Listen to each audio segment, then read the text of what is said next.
오늘 우리에게 주신 하나님의 말씀은 사도행전 12장 1절에서 12절까지의 말씀입니다.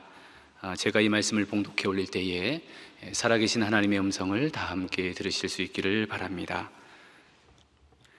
그때에 헤롯 왕이 손을 들어 교회 중에서 몇 사람을 해하려 하여 요한의 형제 야고보를 칼로 죽이니, 유대인들이 이 일을 기뻐하는 것을 보고 베드로도 잡으려 할새 때는 무교절 기간이라. 잡음에 옥에 가두어 군인 내식인 네페에게 맡겨 지키고 유월절 후에 백성 앞에 끌어내고자 하더라. 이에 베드로는 옥에 갇혔고 교회는 그를 위하여 간절히 하나님께 기도하더라. 헤롯이 잡아내려고 하는 그 전날 밤에 베드로가 그 군인 틈에서 두 쇠사슬에 매여 누워 자는데, 파수꾼들이 문 밖에서 옥을 지키더니 호련히 주의 사자가 나타나매 옥중에 광채가 빛나며, 또 베드로의 옆구리를 쳐 깨워 이르되 급히 일어나라 하니 쇠사슬이 그 손에서 벗어지더라. 천사가 이르되 띠를 띠고 신을 신으라 하거늘 베드로가 그대로 하니 천사가 또 이르되 겉옷을 입고 따라오라 한대, 베드로가 나와서 따라갈새 천사가 하는 것이 생시인 줄 알지 못하고 환상을 보는가 하니라. 이에 첫째와 둘째 파수를 지나 시내로 통한 쇠문에 이르니 문이 저절로 열리는지라. 나와서 한 거리를 지나매 천사가 곧 떠나더라. 이에 베드로가 정신이 들어 이르되 내가 이제야 참으로 주께서 그의 천사를 보내어 나를 헤롯의 손과 유다 백성의 모든 기대에서 벗어나게 하신 줄 알겠노라 하여 깨닫고 마갈하는 요한의 어머니 마리아의 집에 가니 여러 사람이 거기에 모여 기도하고 있더라. 아멘. 네, 오늘 본문은 그때에 라는 단어로 시작을 합니다. 그렇다면 그때는 어떤 때였을까요? 오늘 본문 바로 앞장인 사도행전 11장에 보면 안디옥 교회에 놀라운 부흥의 역사가 일어나는 장면이 기록되어 있습니다. 스데반의 순교 이후에 복음은 지중해 연안과 구브로를 넘어서 당시 시리아의 수도였던 안디옥에게까지 복음이 전파됩니다. 그 당시에 안디옥은 인구가 50만 명 이상 거주하고 있었던 대도시였는데, 그 대도시에 복음의 역사가 일어나게 된 것입니다. 성경은 그 안디옥이라는 도시에 복음의 역사가 일어나게 된 원인을 이렇게 설명하고 있습니다. 주의 손이 그들과 함께 하심에 수많은 사람들이 믿고 주께 돌아오더라. 주의 손이 그들과 함께 계셨기 때문에 수많은 사람들이 복음을 듣고 예수님을 믿고 교회에 등록을 하고 교회가 부흥하는 놀라운 역사가 일어나게 된 것입니다. 안디옥 교회에 이렇게 놀라운 부흥의 역사가 일어난다는 소문을 듣고 예루살렘 교회는 바나바를 안디옥으로 파송을 합니다. 성령과 믿음이 충만한 바나바가 안디옥 교회에 도착해 보니 그들은 하나님의 은혜로 충만해 있었습니다. 그리고 하나님의 은혜로 충만한 그들을 볼 때 바나바도 너무 기뻤습니다. 그래서 바나바는 성도들에게 굳센 믿음으로 이제 주님만을 의지하라고 권면을 했고, 그 권면에 힘입어서 그들은 더 열심히 복음을 증거했고, 그 안디옥 교회에는 더 놀라운 부흥의 역사, 아주 강력한 부흥의 역사, 그 역사가 일어나게 되었습니다. 그런데 안디옥 교회에서 이렇게 놀라운 부흥의 역사가 일어날 때 예루살렘 교회에는 핍박이 찾아왔습니다. 복음이 왕성하게 퍼져나가자 그 소문을 들은 헤롯이 손을 들어서 교회를 핍박하기 시작한 것입니다. 사도행전 12장 1절과 2절 말씀입니다. 그때에 헤롯 왕이 손을 들어 교회 중에서 몇 사람을 해하려 하여 요한의 형제 야고보를 칼로 죽이니. 오늘 본문에 나오는 그 예루살렘 교회를 박해했던 사람은 헤롯입니다. 여기서 나오는 헤롯은 헤롯 아그리파 1세입니다. 예수님께서 태어날 당시에 있었던 헤롯 대왕의 손자입니다. 헤롯 아그리파 1세는 친유대교 정책을 폈던 사람입니다. 그래서 유대인들의 환심을 사기 위해서 예수 믿는 사람을 핍박했던 것입니다. 영국 웨스트민스터 채플에서 사역했던 캠벨 몰간은 이 헤롯 아그리파 1세를 이렇게 설명을 했습니다. 헤롯 아그리파 1세는 방탕한 로마의 자식과도 같은 아첨꾼이요, 유대의 권력을 보유하기 위한 정치적인 목적을 이루기 위해서라면 무엇이든지 했던 에도민이요, 헬라적인 모든 천박한 행위를 행했던 사람이었다. 자신의 권자와 발판을 굳게 다지기 위해서는 유대인의 환심을 사는 것이 필요하다고 생각했기에 교회에 박해를 가했다라고 말합니다. 이렇게 헤롯 아그리파 1세는 자신의 정치적인 목적을 이루기 위해서 교회를 박해하기 시작했습니다. 오늘 본문 2절에 따르면 그는 먼저 야고보를 죽였습니다. 이 야고보는 요한의 형제이자 세베대의 아들로서 아마 여러분 잘 아실 것입니다. 갈릴리 호수에서 그물을 던지고 물고기를 잡다가 예수님께서 부르셔서 제자가 됐던 사람, 그 사람이 바로 야고보였습니다. 그는 변화산에서도 예수님과 함께 했고, 야이로의 딸을 살릴 때에도 예수님과 함께 했고, 마지막 겟세마네 동산에서 예수님께서 기도하실 때에도 마지막까지 예수님과 함께 했던, 어떻게 보면 예수님의 핵심 제자 중에 한 사람이 야고보였는데, 그런 야고보를 헤롯이 지금 죽인 것입니다. 2절에 따르면 칼로 죽인이라는 단어가 나옵니다. 이것은 참수형을 행했다는 것을 의미합니다. 헤롯이 야고보를 죽이자 유대인들이 기뻐했습니다. 그리고 덩달아서 자신의 지지율도 올라갔습니다. 이것을 본 헤롯이 더 큰 욕심이 생겼습니다. 야고보를 죽였는데 이 정도 인기가 올라간다면 야고보보다 조금 더 영향력 있는 사람을 죽이면 내 영향력이 더 많이 올라가겠구나라고 하는 어떤 정치적인 계산을 했던 것이죠. 그래서 헤롯은 그 당시 교회의 가장 중심적인 역할을 했었던 베드로를 잡아서 죽이려고 했던 것입니다. 그런데 그 과정에서 문제가 생겼습니다. 베드로를 잡아서 곧바로 처형하고 싶었지만 하필이면 그 기간이 무교절 기간이었습니다. 이 무교절은 이스라엘 백성들이 출애굽을 했던 그것을 감사하며 기념하는 그런 절기이지요. 7일 동안 누룩이 없는 빵인 무교병을 먹는다 해서 무교절이라고 이름을 지어졌는데, 이 무교절 기간에는 사람들이 많이 모입니다. 사람들이 많이 모여 있는 상황에서 혹시나 베드로를 처형했을 경우에 소동이 발생할 수도 있고, 그 소동이 점점 커지면 밀란이 발생할 수도 있습니다. 어떻게 보면 리스크를 감수해야 되는 그런 상황이기 때문에 헤롯은 생각을 했던 것이죠. 이 무교절이 끝난 다음에 저 베드로를 처형해야 되겠다라고 판단을 하고 베드로를 감옥에 가두게 됩니다. 성경은 베드로가 갇힌 감옥의 경계가 얼마나 삼엄한지를 이렇게 설명해 주고 있습니다. 잡음에 옥에 가두어 군인 내식인 네페에게 맡겨 지키고 6월절 후에 백성 앞에 끌어내고자 하더라. 베드로 한 사람을 감시하는데 군인 16명이 붙었습니다. 그러니까 4명이서 한 조가 되어서 이제 한 조가 4명이 되었는데 4조가 운영이 되었고 3시간마다 교대 근무입니다. 그러니까 밤새도록 이 베드로를 지키라는 것이죠. 그 한 조가 4명이라고 했는데 이 4명의 각각의 역할이 있었습니다. 먼저 2명은 그 베드로 양옆에서 사슬을, 베드로가 지금 사슬을 찾지 않습니까? 쇠사슬을. 근데 그 쇠사슬을 같이 차고 있습니다. 같이 옆에서 붙어 있는 거죠. 그러니까 3명이 같이 붙어 있는 꼴이 되는 것입니다. 그래서 이 3명이 밥을 먹을 때도 같이 있어야 되고 심지어는 화장실도 같이 가야 되는, 완전히 붙어 있는 그런 상황입니다.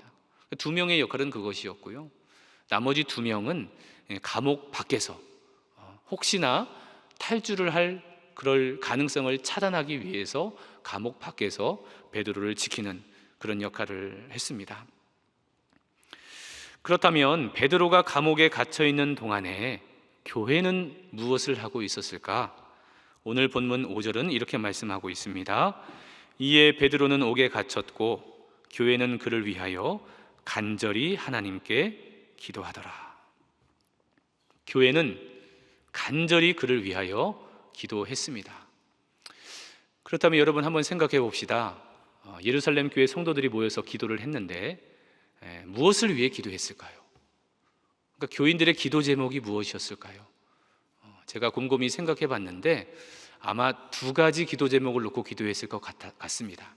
첫 번째는 만약에 하나님께서 정말로 은혜를 베풀어 주신다면 베드로를 살려주십시오. 사실 베드로가 잘못한 것은 없습니다. 헤롯이 지금 박해를 하기 때문에 지금 억울하게 붙잡혀 와 있는 그런 상황이거든요. 이 억울함이 어떻게 좀 해소가 되어서 무죄방면하게 해주세요. 아무 탈 없이 건강하게 나올 수 있도록 해주세요. 이게 첫 번째 기도 제목이었을 것이고, 사실 이 첫 번째 기도 제목을 위해서는 별로 그렇게 심도 있게 기도는 안 했을 것입니다. 상황을 보니까 지금 그럴 상황이 아니거든요. 이미 야고보는 죽었고 경계가 이렇게 삼엄한데 어떻게 나올 수 있겠습니까? 아마 두 번째 기도를 좀 더 강조해서 했을 것 같습니다. 그것은 바로 만약에 베드로에게 순교의 칼이 다가온다면 베드로가 주님을 부인하지 않고 끝까지 신앙의 타협을 하지 않고 순교의 길을 걸어가게 하옵소서 라고 기도를 했을 것입니다. 왜냐하면 이 베드로는 사실 예수님을 부인했던 전적이 있던 사람입니다. 여러분 아시는 것처럼 베드로는 예수님을 3번 부인했죠. 성도들은 그것을 위해 기도했던 것입니다. 베드로의 믿음이 흔들리지 않도록 마지막까지 복음을 위한 길을 갈 수 있도록 기도를 했을 것입니다. 그런데 이렇게 성도들이 하나님께 간절히 기도할 때 베드로에게 놀라운 일이 일어났습니다. 7절에 보면 호련히 주의 사자가 나타나매 옥중에 광채가 빛나며 또 베드로의 옆구리를 쳐 깨워 이르되 급히 일어나라 하니 쇠사슬이 그 손에서 벗어지더라. 갑자기 그 장소에 주의 천사가 나타났습니다. 그 어두웠던 감옥이 환하게 광채로 빛났습니다. 천사가 베드로의 옆구리를 쳐서 깨우죠. 여기 치다라는 단어가 나옵니다. 이 치다라는 단어는 헬라어로 파탁사스라는 단어인데 세게 때리다, 강타하다, 일격을 가하다 이런 뜻이 있습니다. 그러니까 주님의 천사가 베드로가 잠들어 있는데 일어나 하고 흔들어 깨운 게 아닙니다. 아주 세게 강타해서 때리면서 깨운 것입니다. 그만큼 베드로가 지금 깊은 잠에 들었다는 것을 우리는 알 수가 있겠죠. 급히 일어나라 라는 이 천사의 말에 베드로가 일어나 보니 기적이 일어나고 있었습니다. 자신의 손을 묶고 있었던 그 쇠사슬이 저절로 풀어져 나가는 그런 기적을 직접 베드로가 지금 목도하고 있는 것이죠. 기적은 이것뿐만이 아니었습니다. 베드로가 감옥을 탈출하기까지는 3 관문을 통과해야만 했습니다. 첫 번째 초소를 지나고 2번째 초소를 지났습니다. 거기까지는 가볍게 통과했습니다. 그런데 3번째 관문은 시내로 통하는 육중한 철문이었습니다. 그냥 옮길 수 있는 그런 문이 아니었습니다. 그런데 여기서 기적이 일어나지요. 그 육중한 철문이 저절로 열리기 시작한 것입니다. 이에 주의 천사와 베드로가 밖으로 나오게 되었고 밖으로 나오자마자 천사는 사라지게 됩니다. 오늘 본문에 나타난 기적적인 베드로의 탈출 이야기에서 가만히 보면 베드로가 한 것은 하나도 없습니다. 그냥 잠자고 있다가 천사가 하라는 대로 따라온 것밖에 없어요. 심지어 베드로는 이 일들이 현실인지 환상인지 구분하지도 못했습니다. 그러므로 오늘 이 이야기는 베드로의 탈출 사건이라고 보기보다는 하나님의 구출 사건이라고 보는 게 맞을 것입니다. 이제 주의 천사가 떠나가고 정신을 차린 베드로가 어느 장소를 찾아갑니다. 그곳은 자신을 위해서 기도하는 사람들이 모여있던 곳이었습니다. 이에 베드로가 정신이 들어 이르되 내가 이제야 참으로 주께서 그의 천사를 보내어 나를 헤롯의 손과 유대 백성의 모든 기대에서 벗어나게 하신 줄 알겠노라 하며 깨닫고 마가라 하는 요한의 어머니 마리아의 집에 가니 여러 사람이 거기에 모여서 기도하고 있더라. 이 12절에 따르면 많은 사람들이 모여있던 곳의 장소가 마가 요한의 어머니 마리아의 집이었다라고 기록하고 있습니다. 여기에서 말하는 마가 요한은 마가복음의 저자인 마가입니다. 그리고 마가의 어머니인 마리아는 바나바와 인척관계에 있었고 마가 요한이 바나바의 조카였습니다. 아마도 그녀의 집은 굉장히 넓었던 것으로 추정이 됩니다. 여기에 많은 사람들이 모여서 적지 않은 사람들이 모여 있는 것으로 우리가 추정할 수 있는데, 이렇게 많은 사람들이 모여서 기도할 수 있을 정도로 넓은 집이었을 것이다 라고 추정할 수 있고, 몇몇 학자들은 아마도 예수님께서 제자들과 마지막으로 만찬을 행하신 곳이 바로 이곳이 아닐까라고 추정하는 분들도 있습니다. 이제 베드로가 마가의 어머니의 집에 도착해 보니 많은 사람들이 그곳에 모여서 기도를 하고 있었습니다. 사실 베드로가 도착한 시간이 굉장히 늦은 시간인데도 불구하고 그 늦은 밤까지 이 성도들이 쉬지 않고 기도를 했던 것이죠. 아마도 베드로는 그곳에 모여 기도하고 있던 사람들에게 굉장히 감사한 마음이 먼저 들었을 것 같아요. 나를 위해서, 나 한 사람을 위해서 이렇게 많은 사람들이 기도하고 있구나. 그리고 이렇게 많은 사람들이 기도해 줬기 때문에 하나님께서 주의 천사를 보내주셨고, 그 주의 천사를 통해서 정말로 탈출이 불가능한 상황이었지만 내가 탈출하게 되었구나. 아마도 그 교회 성도들에게 감사의 마음이 정말 많이 들었을 것입니다. 사랑하는 여러분, 교회는 어떤 곳일까요? 만약에 어떤 사람이 여러분에게 이런 질문을 한다면 교회란 어떤 곳입니까? 라고 물으신다면 여러분은 교회를 뭐라고 정의하겠습니까? 물론 학자들마다 그것을 바라보는 관점이 다르기 때문에 정의가 다르겠지만 여러분 나름대로 교회에 대한 정의가 있을 것입니다. 종교개혁자인 마틴 루터는 교회를 거룩한 공동체라고 정의를 했습니다. 성령에 의해 부르심을 받은 자들의 모임, 이것을 교회라고 정의를 했습니다. 그리고 장로교의 창시자인 존 칼빈은 하나님의 말씀이 전파되고 성례전이 집행되는 곳이 교회다라고 정의를 했습니다. 유명한 신학자인 칼바르트는 예수 그리스도의 존재와 활동이 지속되는 곳으로 성령에 의해 부름을 받고 예수 그리스도의 몸으로서 살아가는 공동체, 이것을 교회라고 정의를 했습니다. 그렇다면 여러분은 교회를 뭐라고 정의하겠습니까? 저는 오늘 본문을 통해 교회를 이렇게 정의해 보면 어떨까 생각해 봅니다. 교회는 기도와 믿음의 공동체이다 라고 말이죠. 여러분, 교회가 세상과 다른 점이 뭔지 아십니까? 여러분, 지금 이 본문의 상황 여러분 다 들으셨는데, 이 본문의 상황이 지금 교회에 닥쳤는데 이것을 한번 반대로 한번 생각해 볼게요. 이 똑같은 상황이 세상 사람들의 모임 가운데 닥쳤다면 그 사람들은 뭐 했을까요? 예를 들어서 어떤 모임이 있는데 자신의 모임의 대표격인 사람이 잡혀갔다. 뭐 했겠습니까? 아마 이 사람들이 제일 처음에 모여서 긴급 대책회의를 했을 것 같아요. 그리고 그 대책회의의 결과로 결사대를 조직했을 것 같아요. 그리고 때를 기다려서 그 감옥이 가장 허술할 때를 예측해서 그 감옥에 쳐들어갔을 것입니다. 이게 일반적인 세상 사람들이 생각하는 문제 해결 방식인데, 오늘 예루살렘 교회 성도들은 그런 방식으로 문제를 해결하지 않습니다.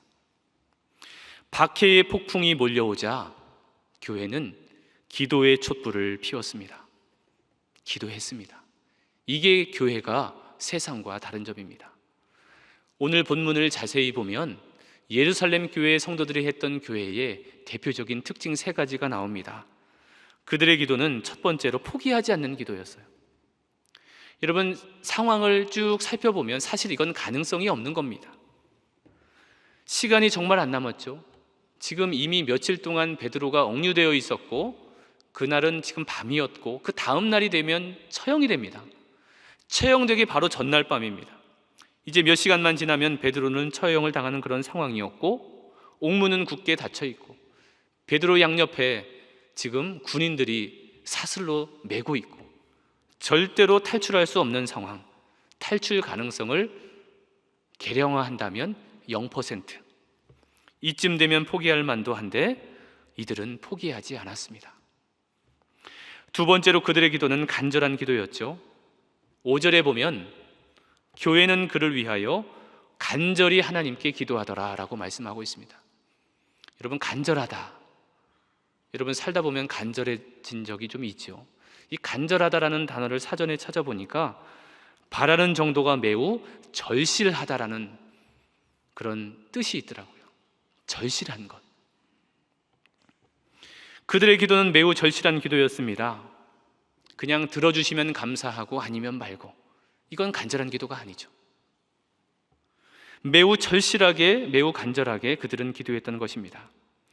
구세군의 창시자였던 윌리엄 부스는 간절한 기도를 이렇게 정의합니다. 거기에 생사가 달린 것처럼 기도하는 것. 거기에 생사가 달린 것처럼 기도하는 것, 그것이 간절한 기도인데, 오늘 본문의 예루살렘 교회 성도들은 그렇게 간절한 마음으로 거기에 생사가 달린 것처럼 그들은 지금 기도하고 있는 것입니다. 그리고 셋째로 그들의 기도는 지속적인 기도였습니다. 하루 이틀 하다가 응답이 안 되면 말고, 이런 기도가 아니었습니다. 5절에 보면 기도하더라라는 단어가 있는데, 이 단어는 헬러 단어로 미완료 시제로 써져 있습니다. 그 동작이 지속되고 있는 상태를 강조하는 표현이죠. 한 번 기도하고 만 것이 아닙니다. 베드로가 올 때까지 기도하고 있잖아요. 하나님께서 응답 주시는 그 순간까지 쉬지 않고 기도했음을 강조하는 표현입니다. 그러므로 베드로를 감옥에서 이끌어낸 것은 주의 천사였지만, 그러나 그 기도를 통해 천사를 움직인 것은 교회의 간절한 기도였다라고 말할 수가 있습니다.